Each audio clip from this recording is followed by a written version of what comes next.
அண்ணாமலையில் Rajini sir குறிச்சு வச்சுக்காங்கிற matter இருக்கு இல்லையா. மாதவன் சார் வந்து மிக மிக மிக அழகான நடிகர்களில் உலகத்தில் அவர் ஒருவர்னு சொல்லலாம், மிக முக்கியமானவர் சொல்லலாம். அவர் வந்து நாங்க 2 பேரும் ஒரு ஹோட்டல்ல ஸ்டே பண்ணியிருந்தோம்.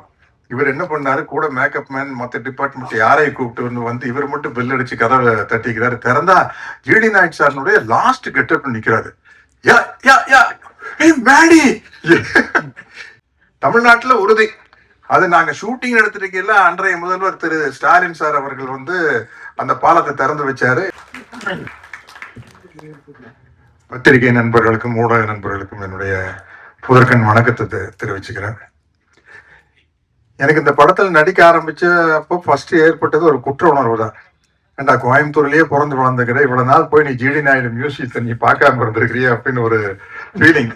எனக்கு ராஜ்குமார் சார் கூப்பிட்டு போய் காட்டினாரு. எப்படி இவ்வளவு நாள் நம்ம மிஸ் பண்ணோம். எங்களுக்கு ஸ்கூலுக்கு போறப்ப சைக்கிள்ல போறப்ப நம்மளுக்கு 2 விஷயம் தான் தெரியும் தாத்தா பத்தி. ஏதோ ஜிடி நாயுடு ஒருத்தர் இன்ஜெக்ஷன் போட்டு இவ்வளவு பெரிய பப்பாளி பழம் பண்ணிருக்காராமா அது ஒண்ணு.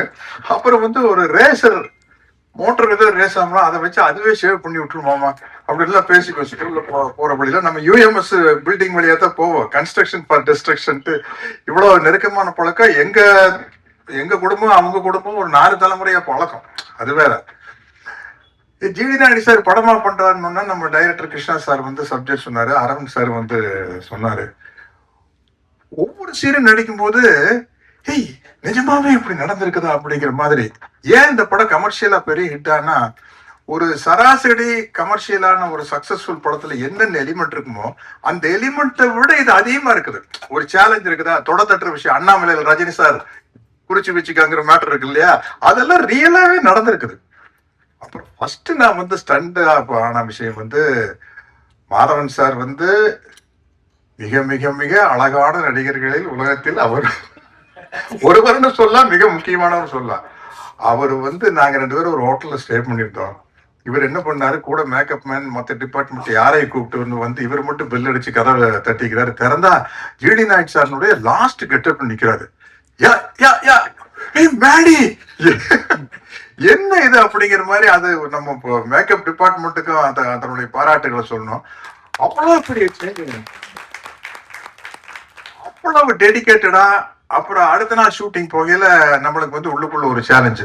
ஏன்னா நம்ம கோயம்புத்தூர்காரனாமா, கோயம்புத்தூர் ஸ்லாங் நம்மளால என்ன பண்றாருன்னு பாத்துடலாம், மேடி எப்படி பேசுறாருன்னு பாத்துடலாம்னா கரெக்டா ஏனுங்க நாங்கிற சொல்றவங்க அப்படி இதெல்லாம் நீ கேட்காமே நின்றுட்டு ஐயோ இது என்ன இந்த ஆள் விட்டா நம்மளை விட கோயம்புத்தூர் ஸ்லாங் நல்லா பேசிட்டு வர போறதுக்கு அப்படிங்கிற மாதிரி ஒரு எக்ஸ்பீரியன்ஸ்.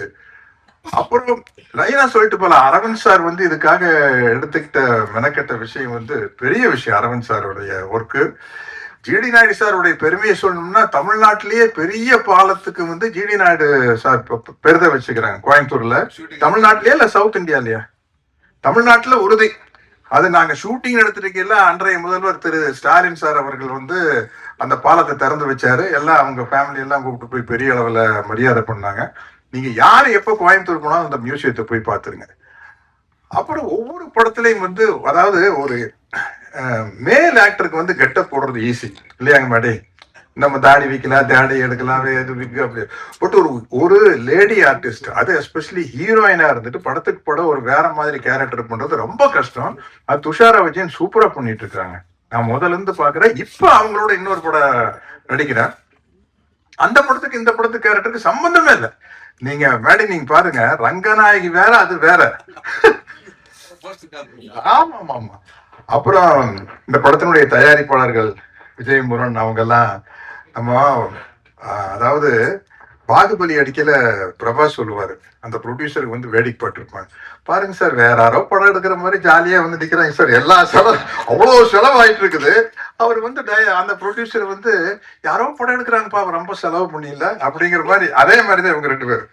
இவங்க 2 பேரும் இருக்கிற சந்தோஷத்தை பார்த்தா வேற யாரோ எக்கச்சக்கமா செலவு பண்ணி எடுத்து இவங்க வந்து ஜாலியா வேடிக்கை போட்டு நல்லா மாட்டினாயா அப்படிங்கிற மாதிரி ஒரு. ஆனா இந்த படம் வந்து உலகம் பூரா பெரிய அளவுல ஒரு சாதனை பண்ணுங்க. ஏன்னா வந்து அவருக்கு ஜிடி நாயுடு சார் வந்து நம்ம சும்மா கோயம்புத்தூர்காரங்க, தமிழ்நாட்டுக்காரங்க, இந்தியாக்காரங்கன்னு சுருக்கவே முடியாது. அவர் வந்து எடிசன் ஆஃப் இந்தியான்னு போட்டிருக்காங்க. நம்ம எப்பவுமே வெளிநாட்டுக்காரங்களை அதிகமா புகழ்வோம். அப்கோர்ஸ் சினிமாங்கிறது எடிசன் கண்டுபிடிச்சதுதான். நான் வந்து சிகாகோல இருந்து நயாகரா ஃபால்ஸுக்கு போற வழியில ஒரு லெஃப்ட் சைடுல ஒரு சின்ன கிராமம், அதுதான் வந்து எடிசன் பிறந்த கிராமம். போர்டு வச்சிருந்தது. எனக்கு ரொம்ப விஞ்ஞானிகளை மதிக்கணுங்கிற ஒரு எண்ணம் இருக்குது. ஒன்னா அந்த கிராமத்துக்குள்ள போனா அவருடைய கண்டுபிடிப்புகளை எல்லாம் வச்சுக்கிறாங்க, எடிசனுடைய கண்டுபிடிப்புகள்லாம். அதை பார்த்துட்டு நம்ம ஜிடி நாயுடு சார் மியூசியத்தை வந்து ராஜ்குமார் சார் கூப்பிட்டு போய் காட்டினாரு. இது வந்து அதை தாண்டின விஷயம், உண்மையில சொல்றேன். நம்ம எல்லாரும் காலரை தூக்கி விட்டுக்கலாம், அதை தாண்டின விஷயம். அத வந்து நம்ம மேடி அவர் எடுத்து நடிச்ச விதம் என்ன, நிறைய ஸ்டேஜஸ் இருக்குது. ஒரு கிட்டத்தட்ட 25 வயசுல ஆரம்பிச்சிருமா கதை, ஆரம்பிச்சு அவருடைய டெத்து வரைக்கும் போகுது. எல்லாமே வந்து வித்தியாசமான கேரக்டர்ஸ். இந்த மாதிரி ஒரு பயோபிக்கை வந்து கிருஷ்ணா மாதிரி டைரக்டர்னால தான் அதை டிசைன் பண்ண முடியும். அப்ப ரொம்ப கஷ்டமான விஷயங்க. அதை சொல்லி அந்த குடும்பத்துல அப்ரூவல் வாங்கி, எனக்கு இதுல வந்து ராமையா பிள்ளைன்னு ஒரு கேரக்டர். நான் கேரவானில் உட்காந்துருக்கிறேன். என்கிட்ட அஸ்வின் வந்து சொன்னாரு, சார் ராமையா பிள்ளை ஃபேமிலி உங்களை பார்க்க வந்துருக்காங்க, அவர் பேரன் வந்திருக்காருன்னு. நான் பேரன்னா நானா நினைச்சிட்டு ஒரு 10 வயசு போய் ஆஃப் பேண்ட் போட்டுட்டு இருப்பாரு அப்படின்னு. வெளியில வந்து பார்த்தா அவர் கிட்டத்தட்ட 50 வயசாச்சு, 65 வயசு 70 வயசு இருக்கும். அவர் வந்து, சார் நான் தான் ராமையா பிள்ளையுடைய பேர அப்படின்னா, அதான் என்னுடைய அந்த கேரக்டர் ராமையா பிள்ளைன்னு. அப்புறம் அவரு சொல்றாரு, சார் ராமையா பிள்ளை வந்து உங்க பெரியப்பா கிட்ட கணக்கு பிள்ளையா இருந்தார் சார், அவரு தான் சார் ஜிடி நாயுடு சார் கிட்ட சேர்த்து விட்டாரு எங்க தாத்தாவை அப்படின்னாரு. அவ்வளவு நெருக்கமான சீன்ஸு, இன்டர்வல் பிளேஸ்மெண்ட் சீன் எல்லாம் தெரிச்சிடும். இந்த இடத்துல வந்து என்னுடைய நண்பர் ஜெயராம் இல்ல பின்னி பெடல் எடுத்திருக்காரு. அத்தனை பேரும் வந்து எக்ஸ்ட்ரானரியா பண்ணியிருக்கேன். அதித்தி காம்பினேஷன் எனக்கு இல்லை, அதனால கரெக்டா என்ன சொல்றேன்னு தெரியல. இந்த படம் வந்து கமர்ஷியலா பயோபிக்லயே வந்து மிகப்பெரிய வெற்றி அடைய அப்படிங்கிற நம்பிக்கை இருக்குது. இந்த படத்துல நானும் இருக்கிறேன் அப்படிங்கிறது எனக்கு ரொம்ப மகிழ்ச்சியாகவும் ரொம்ப பெருமையாகவும் இருக்குது. இந்த படம் இவ்வளவு கிராண்டா வந்ததுக்கு ரொம்ப முக்கியமான காரணம் ராஜ்குமார் சாருடைய, ஜிடி நாயுடு சாருடைய ஃபேமிலி சப்போர்ட் தான். ஏன்னா இப்ப நீங்க பார்த்த காருகள்லாம் இருக்குது, இந்த காருக இந்த எக்யூப்மெண்ட்டுக்கெல்லாம் நம்ம எங்க போறது, ஆர்ட் டிபார்ட்மெண்ட்ல சொல்லி செய்யறதுன்னா பெரிய விஷயம். அந்த ஒரு ஆஸ்டின் ஒண்ணு பறந்து போமே, நான் இருக்கேன் சார், என்ன சார் ஆன்டிக் காருக்கு வந்து விலையே இல்லை, நம்ம சொல்றதா விலை சார். என்ன சார் ஆஸ்திரேலியால பறக்க விட்டுருக்கீங்க, இது என்ன சார் சிஜியா ஏஐயா சார் அப்படின்னு. சார் ஒரிஜினலா விட்டோம் சார் அப்படிங்கிறாரு.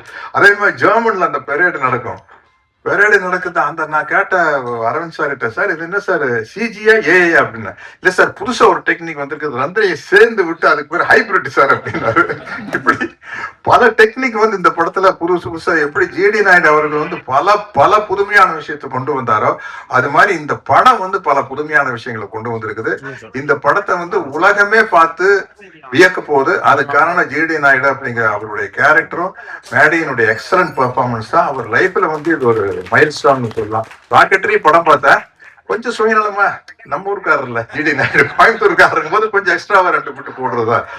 அதனால வந்து இல்ல அவ்வளவு வெரைட்டியான சீன்ஸ் கிடைச்சு. நீங்க பாருங்க, ஒரு சினிமா கதை எழுதினா கூட என்ன எழுதுவீங்க இல்லையா, அங்க வரலையா என்னது ஆடியோ வருது எனக்கு. ஓஹோ அப்படியா, சரி சரி சரி சரி. அது அடுத்தது நம்ம முக்கியமான ஆளு மேடி பேசுறதுக்குள்ள கரெக்ட் பண்ணிடுவாங்க. இந்த படத்தை பார்க்கறதுக்காக நானும் வெயிட் பண்ணிட்டு இருக்கிறேன். மிகப்பெரிய வெற்றி அடையும். அனைவருக்கும் என்னுடைய வாழ்த்துக்களையும் நன்றிகளையும் கூறிக்கொண்டு விடைபெறுகிறேன். வணக்கம்.